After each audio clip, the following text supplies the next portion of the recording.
আমরা জানি না, কিন্তু আমার ভাই তাই ব্যবসায় গেছিল, ব্যবসায় জুতা বেচছিল, জুতা বেচতে কোন দেশে গেছিল তা তো বাবা জানি না। জুতা বেচতে গেছিল, জুতা বেচার পর বাড়ি ফিরে আসছিল, ফিরার পথেও কাটেছে, ওই বাপি কাটেছে। বাপি বলতে ওই ছেলের যে ছেলেটা কাটিয়েছে তার নাম বাপি, ওখানে বাড়ি শঙ্করপুরে বাড়ি, কিন্তু হাসে দিয়ে কেটেছে। তিন কোপ দিয়েছে, 3 কোপ কি 4 কোপ, এটা তো আমি সঠিক আমি আঁকাবিকি করে এসেছি।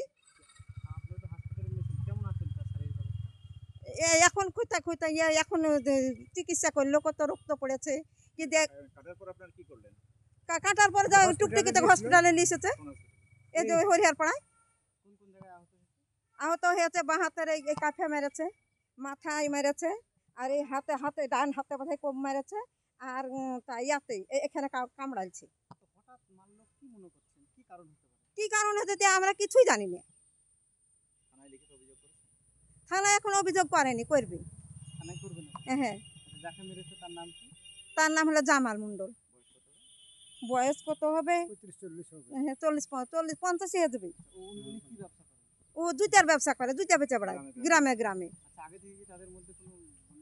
না, কিচ্ছু গন্ডগোল নাই। হ্যাঁ, কিচ্ছু গন্ডগোল নাই।